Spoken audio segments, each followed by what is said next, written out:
polisi dan di dalam tahanan sekarang di media? Alhamdulillah, ini kesabaran saya selama 2 tahun saya menunggu keadilan, dan inilah semuanya terungkap semuanya gitu ya. Dan saya sudah bersyukur bahwa saya mau mengakhiri ini semuanya. Saya sudah banyak waktu yang terbuang untuk menanggapi kasus ini gitu. Tapi saya saya sebenarnya agak sedikit marah gitu. Kenapa lama 2 tahun gitu. Tapi saya hargai kepolisian dan aparat dari kejaksaan juga, bahwa mereka ini harus mengumpulkan bukti-bukti yang benar-benar kuat gitu. Karena untuk menjerat Vicky Prasetyo ini, dia berkali-kali selalu lolos kan. Apalagi kasus saya ini dari awal sampai akhir itu ditayangkan oleh media. Jadi polisi tidak gegabah mengambil keputusan ini. Saya setiap hari menelpon polisi, Pak bagaimana, Pak bagaimana, Pak bagaimana. Saya nggak punya kekuasaan apa-apa selain menunggu hasil ini gitu. 2 tahun saya memendam ini semuanya gitu. Dan dia sudah berhasil membuat opini seolah saya di dalam kamar bersama teman saya. Tapi kan kalian tidak tahu, sebelum media masuk ke kamar saya, ke rumah saya, Vicky Prasetyo dan adiknya pertama orang yang masuk lewat tembok manjat ke rumah saya. Itu saya lagi sama teman saya di taman. Begitu dia masuk, saya kaget dong. Saya sempat argumen dengan Vicky Prasetyo karena dia mau dorong saya, dia mau narik saya, dia mau bawa saya. Saya nggak mau lagi ikut dia. Nah, Vicky Alman ini, teman saya ini, lagi di samping saya, cuman diem aja. Saya justru minta pertolongan dia, tolong saya nggak mau ikut dia, saya nggak mau ini. Nah, nggak lama kemudian ini sekitar terjadi bisa kurang lebih 5 menitan. 5 menitan terjadi kayak argumen dengan saya. Adiknya ambil kunci, baru buka pagar buat media masuk. Begitu dia lihat lampu kamera nyala, saya langsung dijorokin, tarik pintu, langsung dia jebolin, dia teriak, "Kamu ngapain di dalam? Kamu berzina!" Saya sampai bengong gini, ini apa gitu.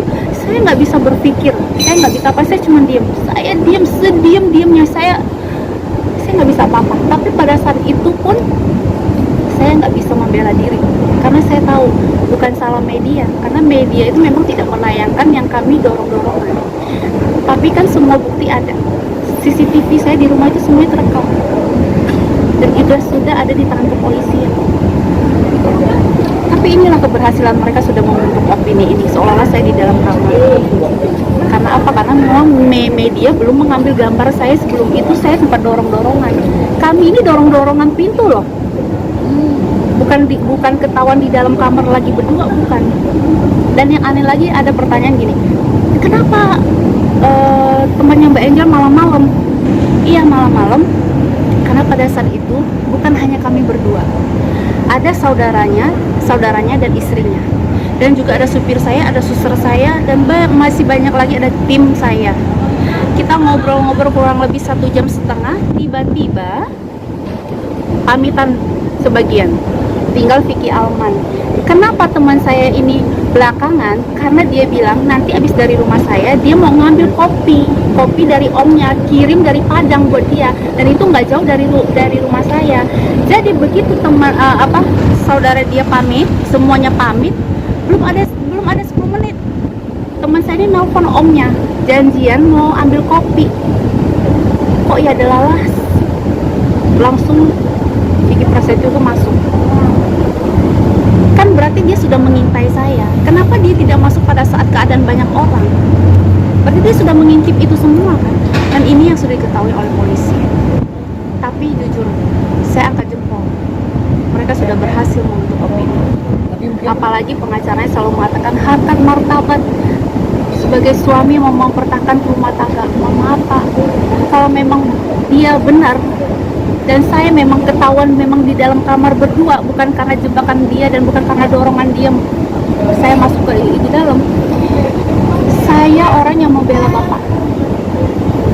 Saya juga ikut marah dengan diri saya, bahkan saya mempertaruhkan darah saya. Tapi yang Bapak bicarakan harkat martabat ini, orangnya ini seperti apa, harkatnya seperti apa, martabatnya seperti apa, 5 kali masuk penjara, terus terakhir menjebak saya. Saya cuma minta tolong, saya cuma mau bercerai secara baik-baik. Kenapa tidak menceraikan saya secara baik-baik? Kenapa saya harus dijebak, harus dipermalukan? Dan saya nggak bisa membela diri, saya nggak bisa ngomong apa-apa, saya cuma diem. Sampai keadilan 2 tahun saya baru dapatkan. Sekarang dia mau bicara apa, dia mau bentuk opini apa lagi, saya juga tidak mau ambil pusing. Saya pun sudah nggak punya tenaga untuk membentuk opini seperti apa. Saya hanya berbicara seapa adanya tentang diri saya ini. Mau percaya mau nggak, saya sudah pasrahkan sama Allah. Ya Allah, saya pasrahkan, biar alam yang akan menjawab semuanya, biar Allah yang membukakan semuanya. Saya sudah nggak mau lagi membahas apapun. Mereka keluarganya mau bawa ayat, mau bawa ini, mau bawa itu, mohon maaf, dengan mereka semakin bawa ayat, kita tahu kan bagaimana terpuruknya keluarga mereka. Sebenarnya ini teguran buat mereka, dengan anaknya keturunannya seperti apa, dengan keluarga seperti apa, dengan walaupun dia punya program di mana-mana, tapi lihat penghasilan dia tutup lubang gali lubang, terus keluarganya nggak pernah bahagia. Itu sebenarnya sudah teguran dari Allah, karma itu ada. Udahlah, mohon stop, jangan melakukan ini lagi. Cukup saya yang terakhir. Semoga semua keluarganya belajar dengan peristiwa ini. Jangan tinggi hati dan angkuh. Itu Raja, sebelumnya apa sih yang membuat akhirnya Vicky memalukan diri? Apakah sebelumnya memang ada konflik bersama Vicky hingga akhirnya? Oh iya, dia mempermalukan saya itu karena saya sudah tidak mau menerima dia. Saya bilang saya akan menggugat kamu. Saya nggak mau lagi karena ketahuan selingkuh berkali-kali, ambil uang saya, keluarganya juga nyuri parfum branded saya di dalam mobil, kacamata branded saya, dan dia mengusir semua pekerjaan yang ada di dalam rumah saya. Contoh, supir saya yang bekerja dengan saya sudah hampir kurang lebih 9 tahun, asisten saya, mbak saya, semuanya diganti dengan orang-orangnya dia. Jadi adik iparnya jadi supir saya, baby jadi pengen kalau saya jalan dia pengen tas saya, jadi ini segala macam. Saya tanpa saya sadari ternyata mereka itu membuat semua itu supaya orang-orang saya lama saya itu yang bekerja dengan saya itu kan kasihan ya, saya harus pecat orang-orang saya seperti supir saya yang udah ngabdi sama saya hampir 9 tahun, saya harus pecat hanya karena omongan mereka bilang dia nggak baik. Tapi di balik itu ternyata satu keluarga tinggal di rumah saya, malah saya kayak kehilangan banyak barang. Kan gak ada orang yang masuk di dalam rumah saya, hanya ada mereka. Enggak, itu kan berarti kan ada unsur pencurian ya. Apakah itu juga dikhususkan lagi untuk? Mas, yang paling penting ini adalah pencemaran nama baik saya. Yang lain ini, aduh kecil-kecil ini udah terlalu banyak deh. Saya ngejar yang ini. Terus ada pertanyaan, kenapa Mbak Angel juga tidak melaporkan keluarganya pada saat itu? Kalau saya laporkan keluarganya pada saat itu, saya ini orang yang terpojok, yang sudah dipojokkan dan ditayangkan di media seolah saya memang di dalam kamar berdua dengan pria lain. Sementara kan tidak ada tayangan yang dia jorok saya masuk ke itu dalam. Kalau saya melaporkan keluarganya duluan dan keluarganya bersalah, pasti dikiranya saya cari pembelaan, malah menyalahkan keluarganya. Jadi saya berpikir panjang, saya pelan-pelan gitu. Bagaimana?